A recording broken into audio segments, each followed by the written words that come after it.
There's a kind of pain that doesn't come from a fall, an illness, or a loss. It's the pain that's born from the contempt of someone who should love you. And that's exactly what I felt that December morning, just a few days before Christmas, when I handed a red envelope to my daughter-in-law and heard from her the cruelest words anyone had ever said to me. I had planned everything with so much care. I spent weeks organizing every detail, saving a little here and there, talking with travel agencies, choosing the best package.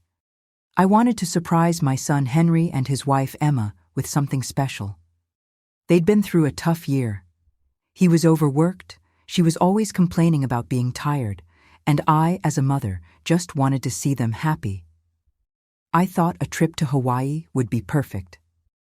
10 days at a resort, everything paid for, all inclusive. It would be their chance to rest, to live a little. I put the Christmas card inside the envelope, along with the travel vouchers, the printed itinerary, and a handwritten letter explaining every detail. I took it to their house on a Saturday morning, my heart racing with anxiety and joy. I rang the doorbell. Emma opened the door still in her bathrobe, with that look of someone who just woke up and wasn't happy about the visit. I smiled, handed her the envelope, and said it was their Christmas present.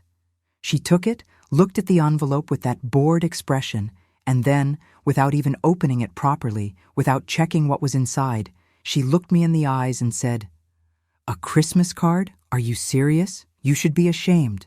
That's not what I wanted for Christmas, you old idiot." And she tore it up. She ripped the envelope in front of me, letting the pieces fall to the floor like confetti, without even knowing what was inside. I was speechless. My eyes burned, but I didn't cry in front of her. I wasn't going to give her that satisfaction.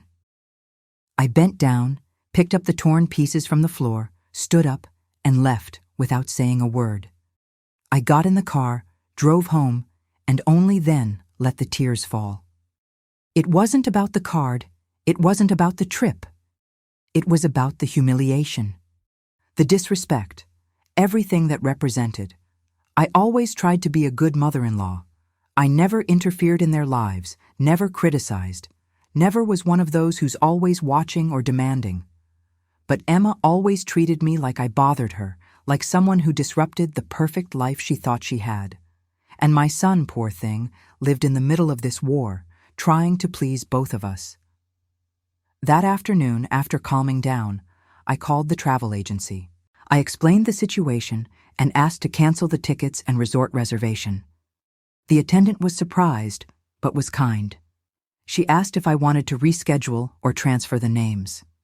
That's when an idea popped into my head. Why not? Why couldn't I go? Why didn't I deserve those days of rest, peace, beauty? I asked to change Emma's name to mine. Now the trip would be just mine and Henry's. If he wanted to go, of course. I hung up the phone and sat there in the living room, looking at the family photos hanging on the wall. There was one from their wedding, everyone smiling. Me in the corner, trying to look happy. But the truth is that from the beginning, I felt Emma didn't like me. She never said it in words, but her actions spoke for her. She didn't like coming to my house. Her answers were always short and dry, the impatient looks when I stayed at their place for more than 10 minutes. She felt uncontrollable jealousy over Henry, not even letting him be close to me. And Henry, my dear son, always turning a blind eye, saying it was just my imagination, that she was just like that I needed to understand her way. But a mother feels it. A mother knows when she's not welcome. 2 days later, Henry called me. His voice was strange, kind of awkward. He said Emma had told him what happened, but she'd told her version, of course. According to her, I had shown up there by surprise, handed her a silly card, and gotten upset for no reason when she didn't react the way I expected. Nothing about the insults, nothing about tearing up the envelope without even looking. I took a deep breath and told my son the truth. I told him word for word what she said, what she did. There was a long silence on the other end of the line. He said he was going to talk to her, that he'd sort it out. But I was already tired of waiting for him to sort things out, so I told him about the trip. I told him that inside that torn envelope were 2 tickets to Hawaii, hotel reservation, planned excursions. Everything paid for. He went silent. After a few seconds, I heard his voice breaking. "Mom, seriously? You did that for us?" "Yes, I did. But now it doesn't matter anymore. I canceled everything." He panicked, begging me to reconsider, saying he'd talk to Emma, that he'd make her apologize. I said I didn't want forced apologies. I said I was going to travel anyway, but now by myself. And if he wanted to go with me, the invitation stood. Just him. Emma could stay behind. In the following days, Henry called me every day, trying to convince Emma to truly apologize. But she, stubborn as always, refused. She said I had exaggerated, that she hadn't said it that way, that I was being dramatic. Until, a week before the trip, she finally discovered the whole truth. Henry had let the details slip during an argument. 5-star resort, private beach, boat tours, dinners included, everything she dreamed of. Reality hit. Emma showed up at my door that same night. She knocked with a gentleness I'd never seen in her. When I opened the door, she started talking fast, apologizing. She said she'd been an idiot, that she didn't know what was in the envelope, that she was having a bad day, that she never imagined I would do something so big. The apologies came pouring out, but I could tell it wasn't genuine remorse for what she'd said to me. It was frustration over losing the trip. I let her talk. I stood there at the door, arms crossed, just listening. When she finished, she paused and looked at me with tears in her eyes. "Please, forgive me. I promise I'll be different. I'll be better. Just give me this chance. We really need this trip." Part of me wanted to give in.